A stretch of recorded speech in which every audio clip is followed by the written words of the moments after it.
buenos días, buenas tardes, buenas noches, ¿cómo están nuestros seguidores? Muchas gracias por estar con nosotros una vez más. Y bueno, vamos a tener un programa sumamente interesante como todos los que tenemos. Tenemos un invitado muy particular que es para nosotros muy básico para lo que hacemos nosotros en el concepto de Reiki, de terapias complementarias. Pero antes de presentar a nuestro invitado, José Luis Sánchez, ahora nos vas a acompañar como co-conductor. ¿Cómo estás, José Luis? Hola, médico, buenos días, buenas tardes, buenas noches, según los que nos vean. Pues una alegría estar nuevamente aquí con ustedes y participar de esta entrevista muy interesante. Muy bien, pues voy a presentar a nuestro invitado, les voy a decir quién es. Su nombre es Alejandro Celis Iriar. Muchas gracias, Alejandro, por estar con nosotros el día de hoy. Voy a platicar un poquito de tu currículum para que los seguidores sepan qué haces y a qué te dedicas. Él nace en Valparaíso, Chile, propiamente en Sudamérica. Él es de nacionalidad chilena y francesa. Él estudió psicología en la Universidad de Chile, psicólogo clínico transpersonal. Él es profesor universitario en diversas escuelas de psicología en Chile, supervisor de psicólogos y clínicos y especialistas en psicoterapia y uno de los precursores del movimiento transpersonal en Chile. También pionero de la docencia con enfoque transpersonal en Chile. Fue director de la revista Terapia Psicológica de la Sociedad Chilena de Psicología Clínica y miembro del directorio de esa sociedad durante el periodo 92-96. Miembro del comité organizador de 6 encuentros de psicoterapeutas humanistas y transpersonales que se realizaron durante el 95 y el 2000. Ha publicado muchísimos artículos en revistas de psicología, tiene 6 libros, ha dictado charlas en diversas universidades y ha explorado experiencialmente el dominio transpersonal. Dentro de sus conferencias han sido en Estados Unidos, en Europa y en Asia. Actualmente es director del Instituto de Expansión de la Conciencia Humana, que se encuentra en Santiago de Chile. Muchas gracias, Alejandro, por estar con nosotros, por permitirnos compartir contigo todos tus conocimientos en este tema tan significativo. Sabemos que eres una persona que tiene mucho trabajo, pero gracias por el espacio que nos das, Alejandro. Encantado, pues, encantado de comunicarme con México. Sí, bueno, pues vamos a entrar a esta entrevista que le hemos puesto psicología transpersonal y propiamente un poco enfocado hacia la parte de la espiritualidad. Vamos a platicar un poquito de esto de la psicología transpersonal. En el ámbito de la psicología, propiamente se ha comentado por los psicólogos que existen 4 corrientes fundamentales de la psicología, lo que es el psicoanálisis, la corriente conductista, que ahorita vamos a platicar de estas corrientes con nuestro invitado, el modelo humanístico existencial y lo que se refiere a la 4ª vía de la psicología, o psicología transpersonal, que refiere a la dimensión espiritual de la psique humana. Este conocimiento, a la cual le llamamos hoy psicología transpersonal, ya había sido estudiado por muchos filósofos orientales, como Buda, como Lao Tse, como Krishna, como Gurujev, Krishnamurti, pero también hay muchos textos orientales que hablan sobre estos temas, como el I Ching, los sutras búdicos y yógicos, los Upanishads, los conocimientos de los sufís, el Zen, y en el concepto occidental, pues existe un personaje muy interesante como Elizabeth Kubler-Ross, que le da un significado muy trascendente, y obviamente los psicólogos Groth, Wilber y otros más. En este contexto, Alejandro, quiero preguntarte, ¿qué es la psicología transpersonal? ¿Qué no es la psicología transpersonal? ¿Y por qué la cuestionan tanto los psicoanalistas? Adelante, Alejandro. No te entendí la última parte, esto de los psicoanalistas. ¿Por qué la cuestionan tanto los psicoanalistas? Debe ser una expresión en México, pero no te entiendo qué pasa con los psicoanalistas. Bueno, los que estudiaron el psicoanálisis, ¿por qué? ¿Sí? Porque yo tengo un amigo que tiene un conocimiento muy vasto en Freud, y dice, pues es que desde el punto de vista de esto no es posible el concepto, pero bueno, es una visión. Adelante, Alejandro, tú y el micrófono. Bueno, mira, nosotros, digamos, no somos una corriente popular dentro del gremio, por decir, dentro del de la psicología. Siempre hemos sido un poquito raros, extraños, no científicos. Yo creo que la psicología siempre se ha querido validar como ciencia, y no es una ciencia, no es una ciencia en el sentido de lo que son la física. Incluso en la física, tú mencionaste la física cuántica, los físicos cuánticos son cuestionados, digamos, totalmente por los físicos más tradicionales. Entonces, yo creo que hace tiempo, hace décadas ya, digamos, lo que trata de imponerse es una visión un poquito más holística del hombre, del mundo, de la creación, ¿no es cierto? Y eso, bueno, ha tenido resistencia, ha tenido mucha resistencia de los sectores más conservadores, entonces, de los psicoanalistas, que para ellos, digamos, Jesús, Buda, digamos, tenían diagnósticos patológicos, ¿no? O sea, ahora, esos son los psicoanalistas más tradicionales, diría yo. Yo creo que todo eso está evolucionando felizmente.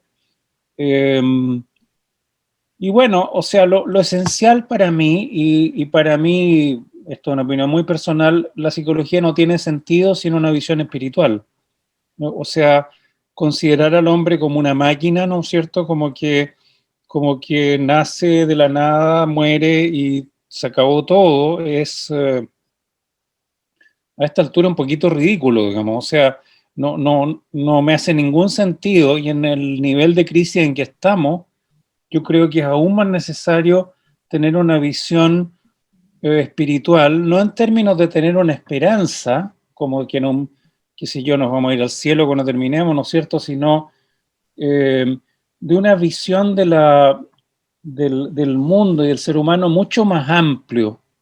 Por ejemplo, estamos en una gran crisis ecológica. Bueno, yo creo que parte de la visión de la ecología cambiaría mucho si estamos considerando, digamos, los árboles, los animales, el mundo, el planeta mismo, como seres vivos, como seres que están integrados en un gran sistema. Mientras lo consideremos como materia muerta, digamos, es como que el hombre es el rey de la creación, y esa visión ha sido tremendamente destructiva. O sea, no podemos seguir pensando eso. Eso, muy en síntesis, digamos, pero la dificultad con las visiones más tradicionales la hemos tenido siempre y la vamos a seguir teniendo mientras la gente se niegue a ver la realidad, porque tú puedes tener datos como frente a los ojos y seguirlos negando. Uno finalmente ve lo que quiere ver. Entonces hay que atenerse como a la experiencia directa, digamos, de lo que uno ha vivido, de lo que uno comprueba en su práctica, lo que ustedes hacen con Reiki, por ejemplo. O sea, uno podría decir que es sugestión, pero bueno, o sea, ¿cuánta sugestión puede ser? Digamos, ¿entiendes? O sea, hay realmente realidades que no pueden ser atribuibles solamente a la sugestión. Si fuera atribuible, o sea, también uno puede decir la psicoterapia es sugestión, pero no se puede, o sea, uno no puede ser tan escéptico. Hay un momento que uno tiene que empezar a sentir que hay otra cosa. Así es, Alejandro. Fíjate que tocas un aspecto muy interesante, José Luis. El concepto, tocaste el aspecto de la ecología. Mientras no entendamos que la ecología no solamente es dinero, es materia, es una circunstancia de poder, yo pienso que va a ser muy complejo si no pasa a ser parte de nuestra existencia, de nuestra vida, y los problemas ecológicos se verán de fuera de mí. Y es un problema muy serio, José Luis. ¿Qué opinas de esto? Sí, en realidad la parte ecológica es fundamental. Sí, en realidad creemos que el agua nunca se va a acabar, que el oxígeno siempre está a disposición de nosotros, así como la energía que manejamos en Reiki. Pero la verdad es que sí se va a acabar el agua, sí estamos en riesgo. Y es una cuestión económica muy seria. Y mientras no hagamos conciencia y no participemos de una manera activa, pues esto nos lleva para la ruina, ¿verdad? Pero, pues bueno, la cuestión de la charla no es ecología, ¿no? Yo quisiera replantear la pregunta de Alfredo de qué es y qué no es la psicología transpersonal, Alejandro. Okay. Sí, bueno, yo creo justamente que la psicología transpersonal, a diferencia de las otras corrientes psicológicas, contempla una visión de un hombre no separado de la naturaleza, así que igual voy a volver a la ecología, no independiente de la naturaleza, no alguien que pueda hacer lo que quiera con la naturaleza, sino que es parte de ella. No tenemos más que ver lo que nos pasa contemplando el mar, contemplando un bosque, sintiendo la energía alrededor, digamos, y es una experiencia que puede producir mucha serenidad, mucha tranquilidad, porque ahí resuena una parte que es nuestra. O sea, ese bosque resuena en nosotros porque de alguna manera somos parte de todo eso que nos rodea. Entonces, yo creo que ese es un punto esencial que diferencia a la psicología transpersonal de otras. Lo otro, digamos, es pensar en una esencia trascendente. O sea, la psicología transpersonal piensa que, ¿no es cierto?, nosotros en la infancia somos condicionados, nos producen un efecto muy negativo, la verdad, el condicionamiento, todo lo que nos enseñan, o sea, con la mejor buena voluntad, porque seguramente nuestros padres lo hicieron con buena voluntad, la sociedad entera también lo hizo con buena voluntad, pero todos tenemos recuerdos, digamos, y heridas que cuesta sanar, digamos, porque la sociedad en general se vuelve muy insensible con los niños y entonces, bueno, no los sabe tratar. Entonces, cuando somos niños desarrollamos un ego, lo que llamamos un ego, que son nuestros mecanismos de defensa, nuestros mecanismos de adaptación a ese mundo que sentimos en algún momento hostil, ¿ya? Entonces, yo me puedo volver mentiroso, yo me puedo volver adaptar de muchas maneras, congraciativo, me puedo volver, ¿no es cierto? O puedo desensibilizarme, y todos esos son mecanismos que me permiten sobrevivir a la infancia. Y no estoy exagerando, porque realmente hay momentos muy duros en la infancia. No es la infancia dorada que cuentan la historia, sino que hay muchos momentos que son durísimos y que entonces yo me tengo que empezar a proteger. Ahora, ese ego que nosotros construimos y que es lo que comúnmente llamamos nuestra personalidad, no es el demonio, no es algo que haya que destruir, pero es un mecanismo adaptativo, no somos nosotros. Entonces, ¿quiénes somos nosotros? Somos algo esencial, mucho más gozoso, mucho más natural, mucho más espontáneo, mucho más alegre, que puede vivir en goce continuo de la vida. Ahora, eso no, digamos, no se accede en forma natural porque estamos muy acorazados con este ego. Y entonces lo que tratamos de hacer, digamos, cuando hacemos terapia, cuando hacemos experiencias, digamos, en que trabajamos con la gente, es que empiecen a relajar las defensas, empiecen a sentirse más seguros, empiecen a sentirse aceptados, ya, incluso de sus defensas, y que empiece a aparecer eso otro. Y eso otro, yo pienso que sobre todo en los latinos, lo tenemos un poquito más a flor de piel. Como que no nos cuesta mucho reírnos, no nos cuesta mucho bajar las apariencias, no nos cuesta mucho ser amistosos, ser naturales, digamos. Es fácil, digamos, en Sudamérica, en México, digamos, como de alguna manera, Centroamérica también, digamos, para no dejarlo fuera, como que de alguna manera, como rápidamente entrar a la broma, entrar al chiste, digamos, y eso, bueno, en otros países no es tan fácil. Entonces, eso que aparece, eso más alegre, más inocente, es algo que tiene que ver con nuestra esencia. Los niños, digamos, es muy difícil encontrar un niño que esté, o sea, un niño pequeño, ¿no? O sea, después eso puede ocurrir, pero es muy difícil encontrar un niño que sea hostil, que sea negativo, que sea agresivo desde el inicio. Por supuesto, eso se empieza a ocurrir después, digamos, los colegios están llenos de esos niños, digamos, por eso son mecanismos de defensa. O sea, empieza a haber matonaje, en fin, empieza a haber una serie de cosas que, digamos, tienen que ver más con el sistema educacional que con otra cosa. Entonces, bueno, El asunto es lo que llaman los orientales desidentificarse del ego, lo que significa decir, yo no soy esta personalidad, soy esto otro que está más adentro y que de alguna manera está defendido por esa personalidad. Porque, por ejemplo, yo puedo decir, yo no me atrevo a hablar en público, o no me atrevo a decir lo que siento, o no me atrevo a decir que te quiero, ¿ya? ¿Y por qué no me atrevo? Porque están las defensas. Pero en el fondo está el cariño, está la cercanía, está la naturalidad, digamos. Me ha tocado estar con mucha gente, amigos, cercanos, que se le está muriendo, por ejemplo, un padre, un papá, una mamá, y que les cuesta acercarse y decirles, digamos, te quiero, digamos, decirles todo lo que está pendiente antes de que esa persona se muera y que no la vean más. ¿Y por qué nos cuesta? ¿Por qué? Bueno, porque hemos sido condicionados a eso.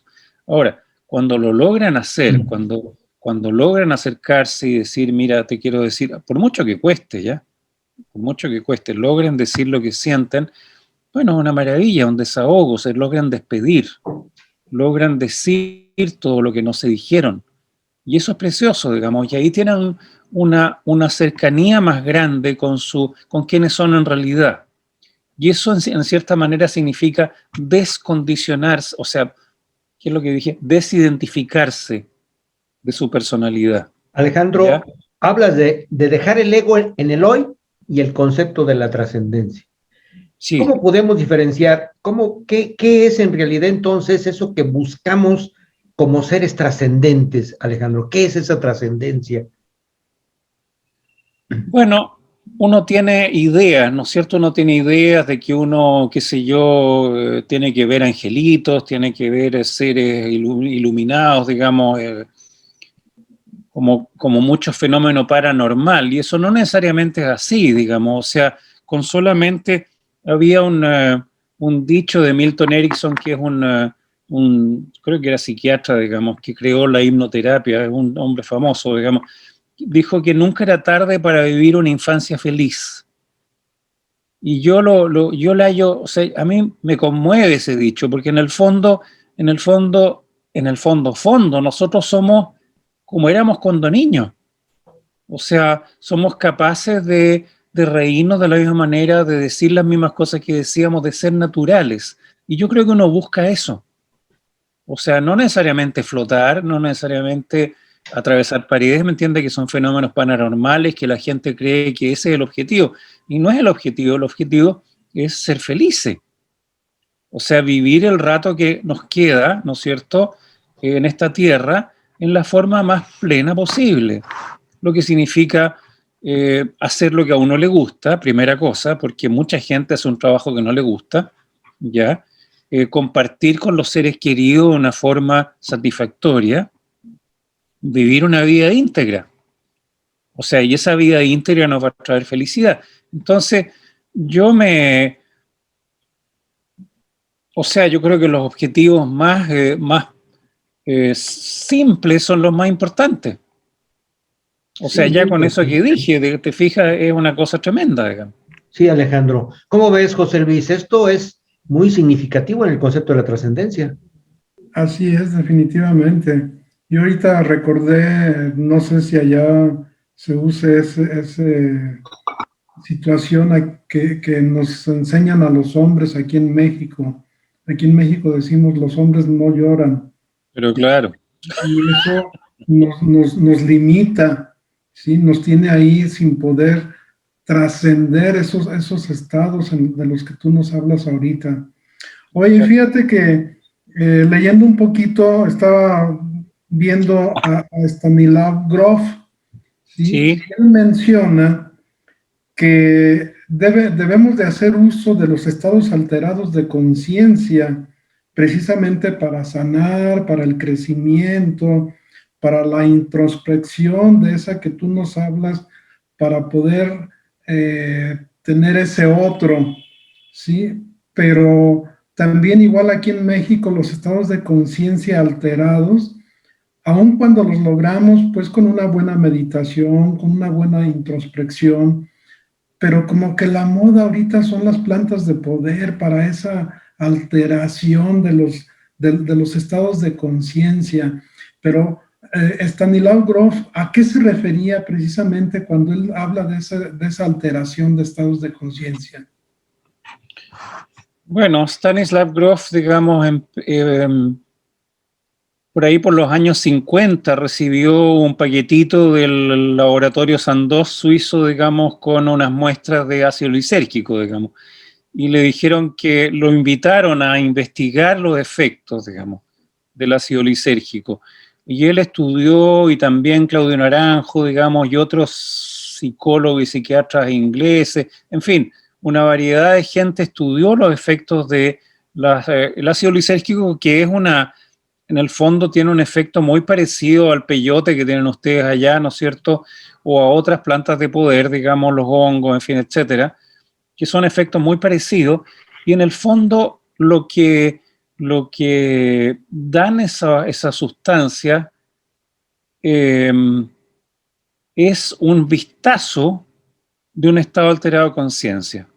Y en ese sentido, todos ellos concluyeron que esto era muy beneficioso, porque en el fondo tú, digamos, de una manera expedita, rápida, digamos, tienes una mirada de algo que es tu potencial. Te das cuenta que este es mi potencial. Y de hecho yo en el año 70, digamos, una psiquiatra con que me estaba atendiendo, digamos, me hizo una sesión con una de estas cosas que nunca supe exactamente qué era, digamos, creo que era MDA o algo así, y fue maravilloso, porque yo estaba muy, muy mal en ese tiempo, estaba muy inhibido, estaba muy dolido, mucho dolor en la adolescencia, y de pronto me asomo a una ventana en que veo que hay sensibilidad, veo que hay alegría, veo que hay amor, veo que hay todas esas cosas, digamos, y fue una experiencia transformadora. Ahora, con el tiempo, digamos, los americanos, bueno, demonizaron estas cosas, pero hubo mucho trabajo, digamos, se publicaron libros, yo tengo 3 aquí, uno de Naranjo, otro de Grof, otro de unos ingleses, digamos, hablando de los beneficios de la terapia con esta sustancia, y eran extraordinarios, y bueno, yo lo experimenté en carne propia. Ahora, como esas cosas se prohibieron y ahora están resurgiendo, dicho sea de paso, Grof empezó a investigar con la respiración holotrópica, ¿ya? Y produce cosas muy similares. Yo la he usado bastante. Antes de él la trabajó un señor que se llama Leonard Orr, que trabajó con hiperventilación, con lo que él llamaba rebirthing. ¿Y por qué se llama rebirthing? Porque alguna gente rememora su nacimiento, ¿ya? Cosa que a Grof también le pasó, digamos. Pero lo que yo he visto, y ellos también, ¿no es cierto?, es que uno tiene experiencias trascendentes. ¿Qué significa eso? Que no tienen que ver con la propia biografía. O sea, que, por ejemplo, yo soy un tipo depresivo, ¿no es cierto?, veo toda la vida en tonos grises, tengo esta respiración holotrópica y de pronto me encuentro con que la vida es multicolor y que yo puedo vivirla de una forma increíblemente expandida. Bueno, eso no tiene que ver con mi biografía para nada. Y eso fue esa es la parte beneficiosa de estas experiencias trascendentes, porque te muestran algo que no está en tu biografía. O puedes tener una experiencia de vidas pasadas, o puedes tener una experiencia intrauterina, que según Grof, que es médico, digamos, no es posible. O sea, según la medicina tradicional, no se puede tener registro de memoria de la experiencia intrauterina, porque no está el sistema nervioso apto para eso. Pero la realidad es que mucha gente ha recordado su experiencia intrauterina. Entonces, ¿qué nos muestra eso? Nos muestra justamente lo que le interesa a la psicología transpersonal, que no somos solamente nuestra biografía, que no somos simplemente un producto biológico del papá y la mamá, que no somos solamente nuestro condicionamiento infantil, que somos mucho más. Entonces, todas estas experiencias, y Grof fue uno de los fundadores precisamente de la psicología transpersonal, todas estas experiencias nos muestran que hay otra cosa. Ahora, la meditación también puede lograr eso, ¿ya? Yo creo que el beneficio de estas cosas, digamos, es que son un atajo, es una experiencia rápida que nos puede permitir seguir explorando, que nos muestra esto es posible. Si te interesa, tienes que estabilizarlo tú, tienes que vivir de esa manera tú. ¿Cómo lo puedes hacer? Bueno, trabajando tu ego, meditando, haciendo cosas que llevan de nuevo a vivir de esa manera. Son un atajo muy rápido. Estás en silencio, Alfredo. Fíjate Alejandro, que estás hablando del siglo pasado. Cuando hay un personaje en ese mismo siglo que es al que se le considera el creador del Reiki moderno, que es Mikao Usui, que trabajó mucho en el principio del siglo, cuando empiezan todos estos movimientos. Y obviamente él trabajó mucho la meditación, trabajó mucho el ayuno, dejó de comer durante 21 días y él logra un estado alterado de conciencia. Claro, los alumnos de Mikao Usui nunca lo dicen porque precisamente pues no forma parte del patrón de decir qué fue ese estado de conciencia alterada del maestro. Solamente dice cuando ya termina el ayuno de 21 días, que bueno, científicamente una persona que dura 21 días en ayuno, pues si no se muere, pues logra un estado alterado de conciencia muy grande. Entonces baja y empieza a crear el concepto de la sanación con las manos. Es muy interesante esto, que ahora sí lo podemos decir porque finalmente, bueno, la corriente de Reiki que nosotros manejamos no es propiamente la de Japón. Nosotros creamos a través de procesos de canalización, se genera un Reiki para Iberoamérica que se llama Reiki Sean, y bueno, finalmente hago esta remembranza porque, bueno, pues rompo una leyenda de un personaje, porque precisamente, pues tenemos que hablar como tú lo estás diciendo, dentro de un estado alterado de conciencia y genera un Reiki. ¿Por qué, Alejandro? ¿Por qué tanto miedo? ¿Por qué la psicología tradicional hizo a un lado la psicología del alma? ¿Por qué rompe este modelo que básicamente en origen era el estudio de todos estos comportamientos?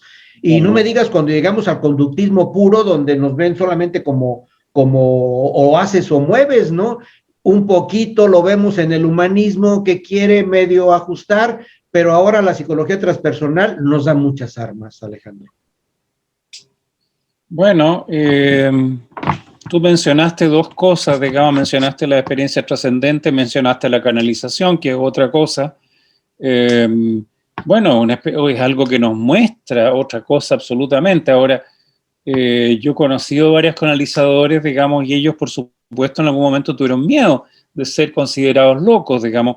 Ahora, yo creo que eso, históricamente, la humanidad en algún minuto se puso muy racionalista, digamos, creyó que el pensamiento lo era todo, que el raciocinio lo era todo, que la lógica lo era todo, y claro, nos asustamos, y también yo creo que fue en rechazo a toda la influencia cristiana, digamos, la Inquisición y todas esas cosas, que empezar, bueno, queremos ser racionales, no queremos estar dependiendo de una iglesia que nos puede quemar, digamos, ¿entiendes?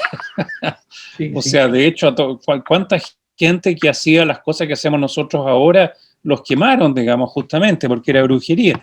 Entonces, claro, yo creo que todavía quedan residuos de eso, digamos, muy metidos en el inconsciente colectivo, pero bueno, lo importante en este momento en que ya la Inquisición no está es seguir creyendo en lo que creemos, en lo que practicamos, en lo que vemos, en lo que sabemos que es real.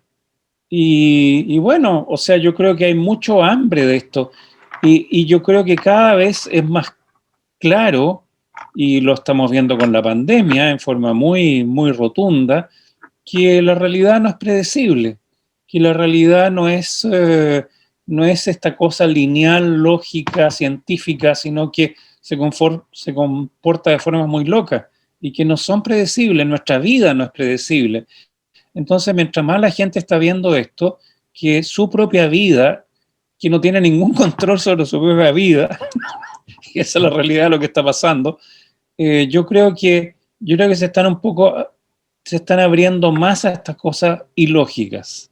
A estas Fíjate, cosas Alejandro, que cuando te metes un poquito al estudio de estos personajes, como Kubler-Ross, por ejemplo, sí, que fue un parteaguas muy significativo en el concepto de la muerte, sí, o Jung, que trabaja la parte del ser interno y que rompe incluso con Freud en su estudio interesante, hace que las cosas se vean de otra manera.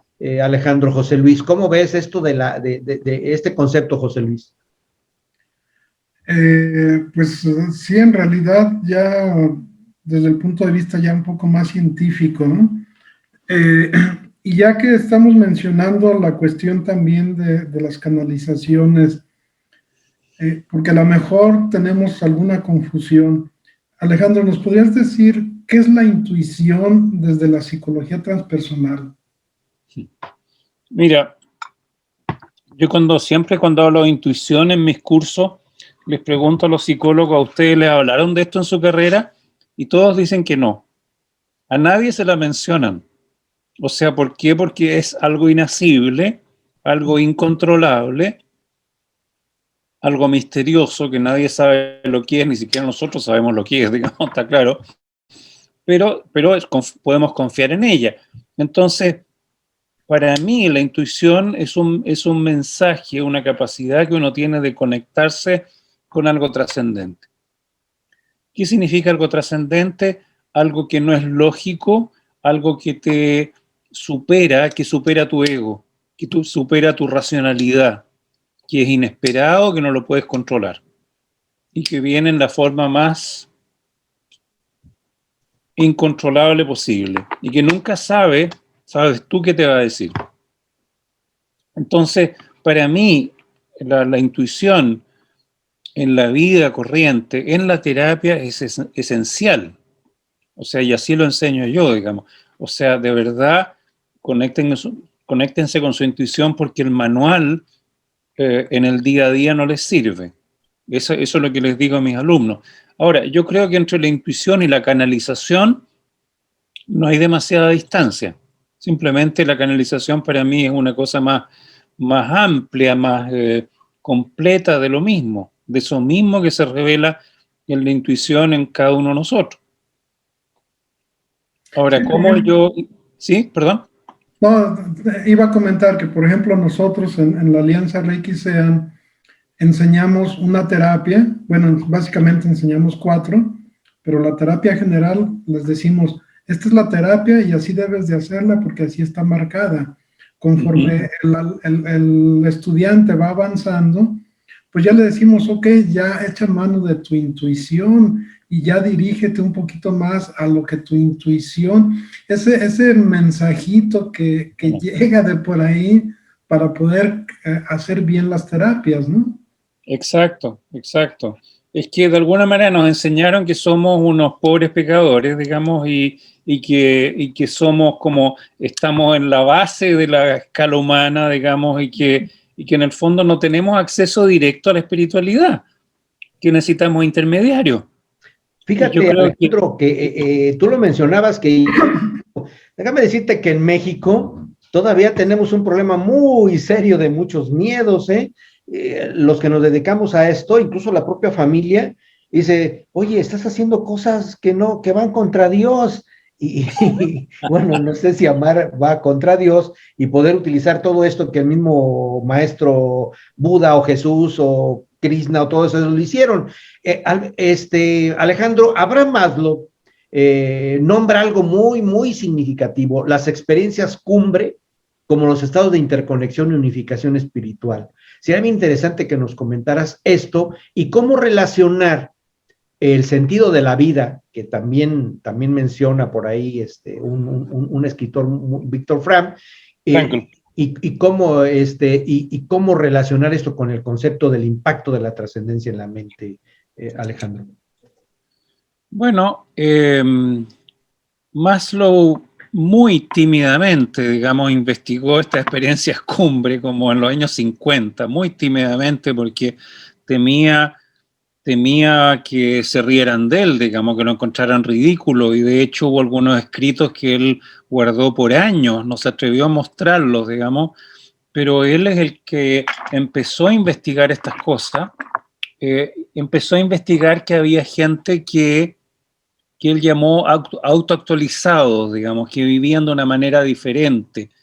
Y descubrió que esa gente, digamos, y empezó a entrevistarlos, ¿no es cierto? Descubrió que esa gente había tenido experiencias cumbre. Y entonces ahí entró, bueno, a investigar qué es lo que era una experiencia cumbre para ellos. Y había mucha similitud, por supuesto, en lo que ellos habían experimentado, y esta era esta sensación de éxtasis repentino, de una inmensa alegría, de sentir que la vida tenía sentido, digamos. Entonces, yo me acuerdo que yo estudiando psicología supe de eso y me pareció fantástico, digamos, ya como que existieran estudios de ese tipo, que esa psicología sí que me hacía sentido, ¿no es cierto?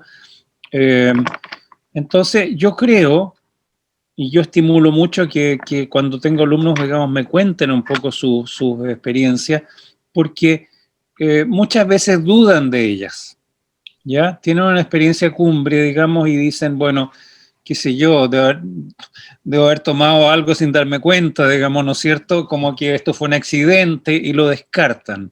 O se lo cuentan a alguien y ese otro les dice, pero ¿cómo se te ocurre? Digamos, anda a tranquilizarte, anda, tómate un calmante. Pero el tema es, digamos, para mí son una ventana que se abre, muchas veces en forma totalmente inesperada, y que nos muestra lo que es posible. Nos muestra una visión de la realidad que es más real que la que vemos cuando estamos corriendo de un lado a otro haciendo nuestras tareas. Es más real porque es más completa. No es un cuadrito pequeño, que es lo que estamos viendo cuando estamos tensos, ¿no es cierto?, cuando estamos apurados, sino que es un cuadro más completo en que vemos nuestra vida, nuestra realidad, nuestro entorno con otros ojos. Entonces yo creo que son súper didácticas, que si las creemos, que si confiamos en ellas, nos pueden orientar en la vida de todas maneras. O sea, son esenciales. Sí, está. ¿Qué te parece, José Luis, si entramos al ámbito un poco, escalamos las preguntas y nos vamos a las conciencias, José Luis, para después, porque no vamos a acabar en una sesión? Yo creo que le vamos a pedir a Alejandro que nos dé otra. Para entrar, tocar un poquito sobre el concepto de la muerte, que es muy importante en el ámbito de la psicología transpersonal, y dejar en un futuro, si Alejandro nos da una segunda charla, hablar precisamente sobre la muerte y la trascendencia. Adelante, José Luis. Sí, yo nada más quisiera retomar un puntito acerca de Maslow, de esa unificación espiritual. Como te decía Alfredo al principio, pues yo soy contador, mi formación académica es administrativa, y cuando mencionan a Maslow, para mí lo que me viene a la mente es esa pirámide de necesidades, ¿sí?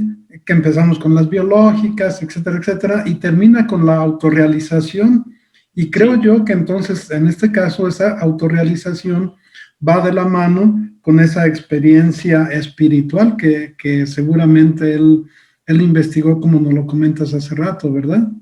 Claro, claro. Bueno, yo no creo que sea necesario, porque lo que él habla de la pirámide es que uno tiene que ir teniendo satisfechas ciertas necesidades antes de interesarse en lo espiritual. Ahora, hay gente que las tiene satisfechas y que igual no se interesa por lo espiritual, sí, claro.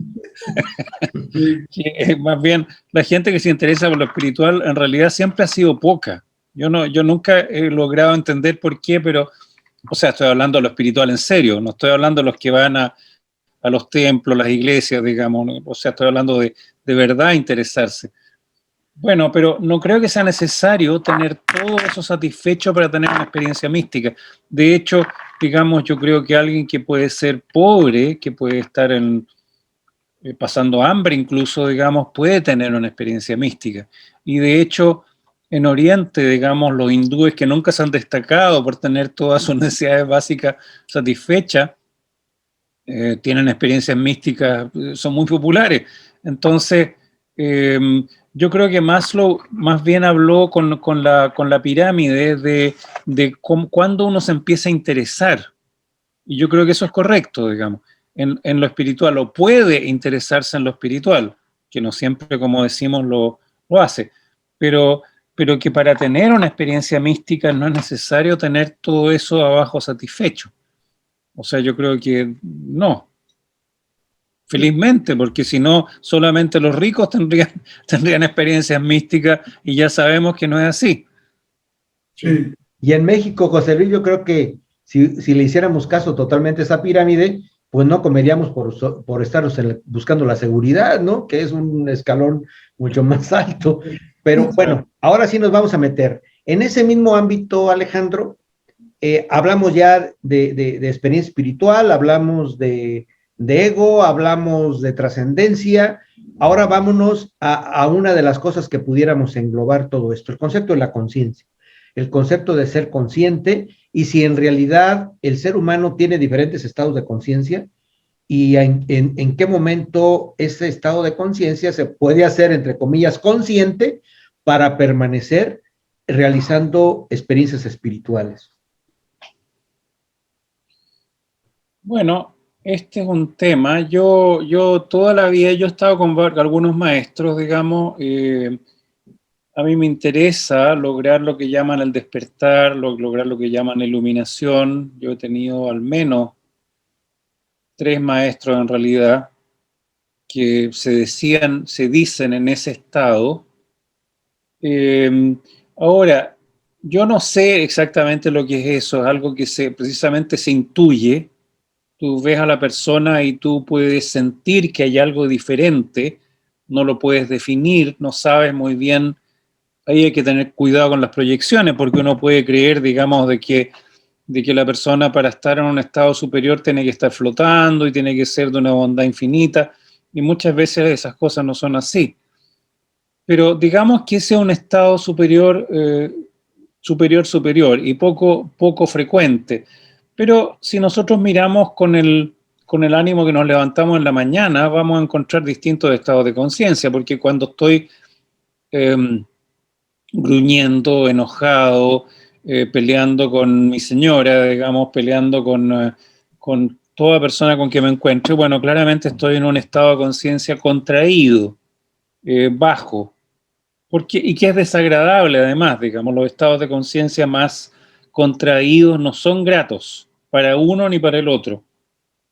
Ahora, a medida que nos subimos en una cierta escala muy cotidiana de estados de conciencia, y me gusta ponerlo en lo cotidiano porque si lo entendemos todos, digamos,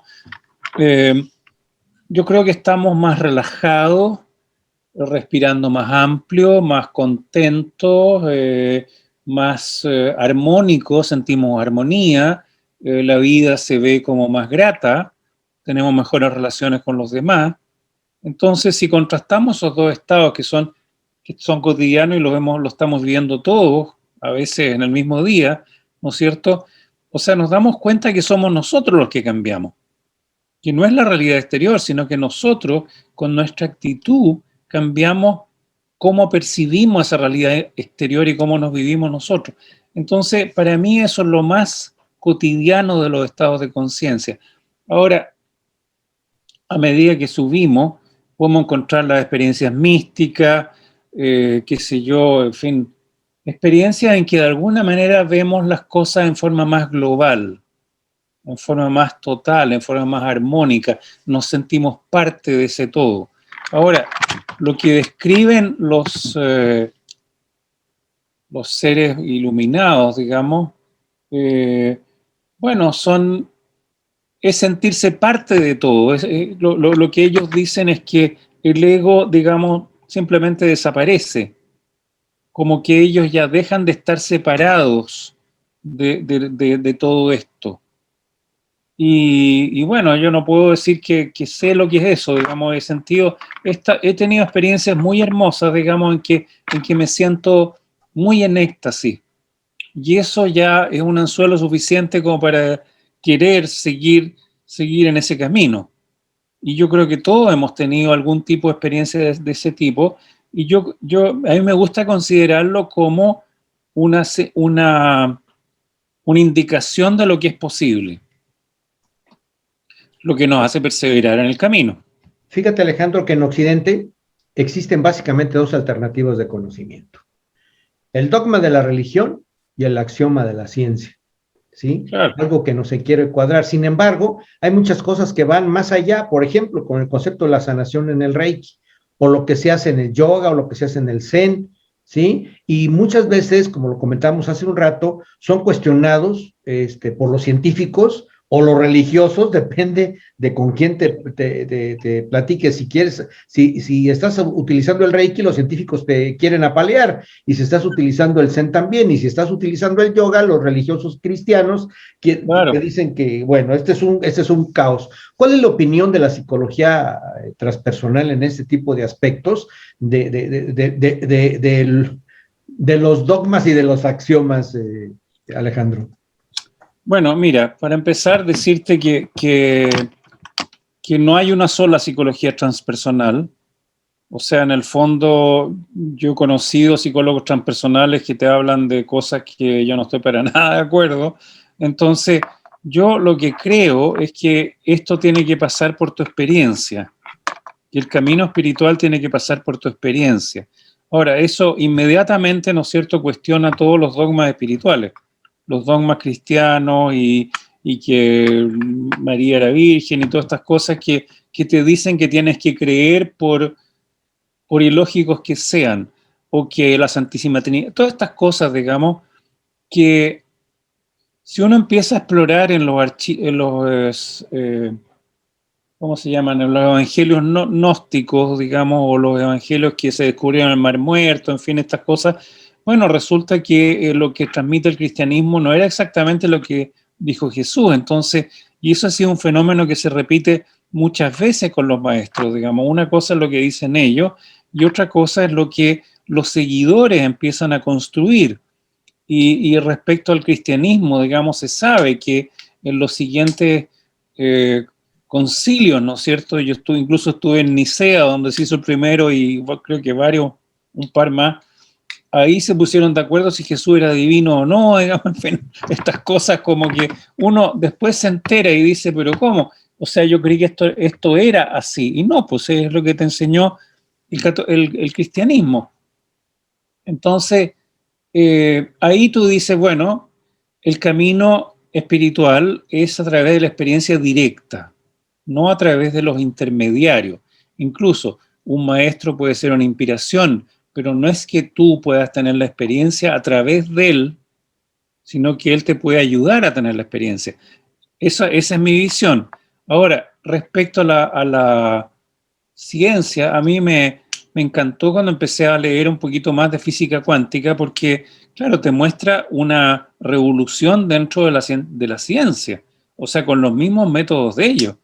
Entonces, finalmente nos estamos dando cuenta que esta polaridad que mencionabas tú ya no es tal. O sea, ya hay cuestionamientos por todos lados. Y por algo, digamos, tanta gente está meditando, tanta gente está haciendo Reiki, tanta gente está interesada en los caminos no tradicionales de la religión. No tanto en los dogmas tradicionales. O sea, incluso en el mundo musulmán, digamos, vemos por un lado, digamos, los musulmanes ortodoxos y por otro lado vemos los sufis, que están vivos en este día. Entonces, por todos lados hay cuestionamiento, digamos. Entonces, uno tiene que seguir lo que le hace más sentido. Y hay gente que se va a seguir por los dogmas religiosos y otros que van a querer averiguar por su propia cuenta, Claro, con la Alejandro. oposición de los tradicionales. Claro, José Luis, para ir cerrando, porque si no se nos va el tiempo. Sí. Ajá. Oye, Alejandro, entonces, ¿nos podrías comentar cómo considera la muerte la psicología transpersonal? Toda vez que consideramos que somos energía y que la energía no se destruye, solo se transforma. Entonces, ¿cómo consideran ustedes este proceso de la muerte?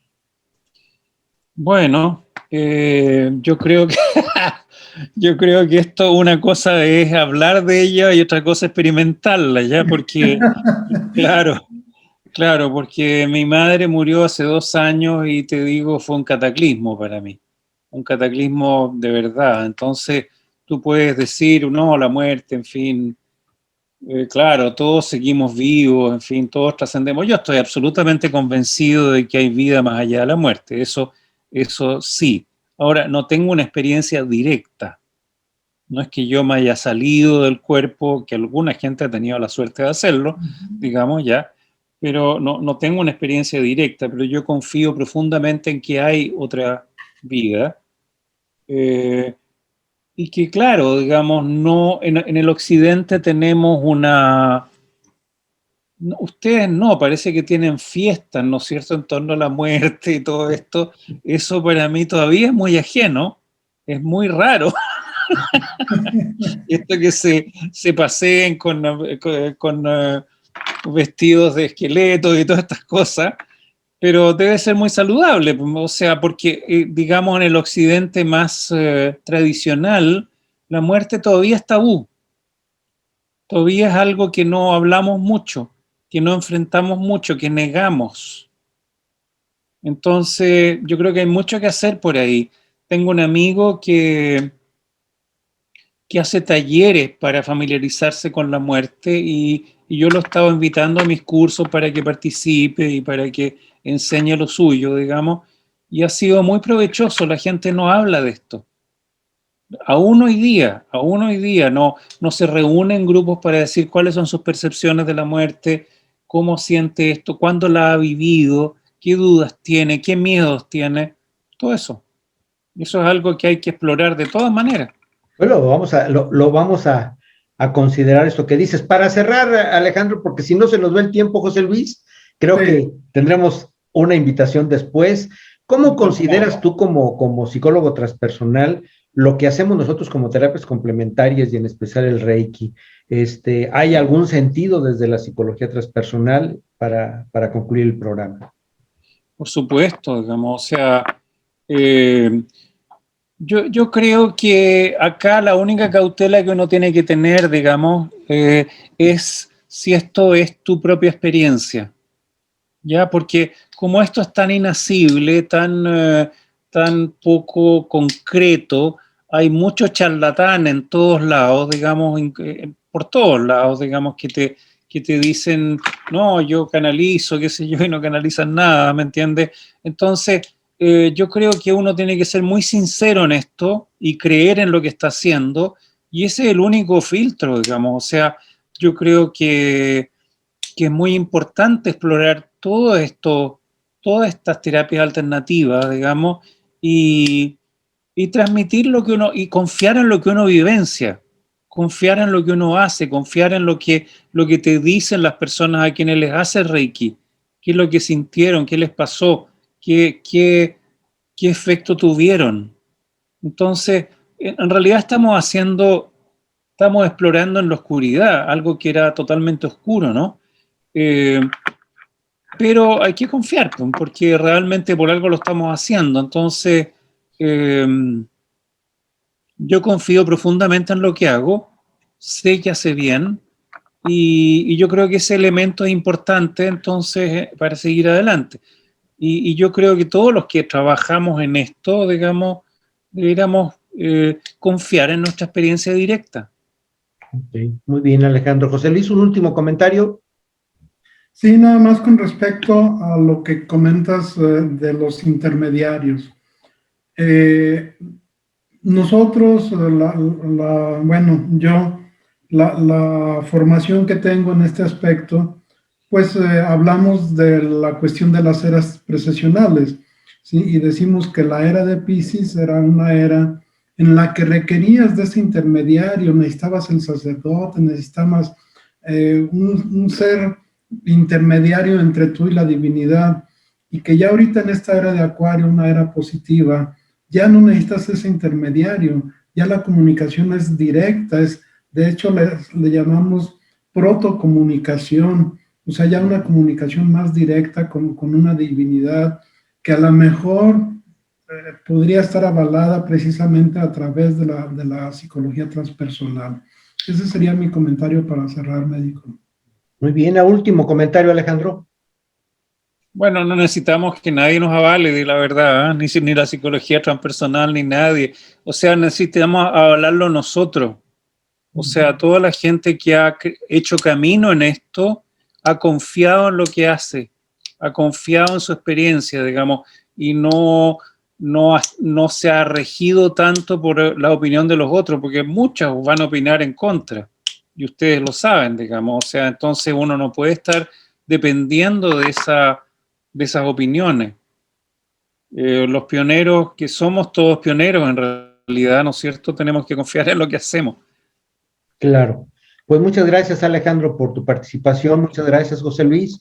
Muchas gracias a todos los que a nuestros seguidores. Les pedimos que si les gustó el programa, pues le pongan una manita a favor. Si no, pues al revés, no hay ningún problema, nos servirá para crecer. Y no se les olvide, el próximo programa vamos a tratar de tener una invitación de Alejandro en otro momento y le agradecemos muchísimo su participación. Hasta luego a todos y muchas gracias. Gracias a usted.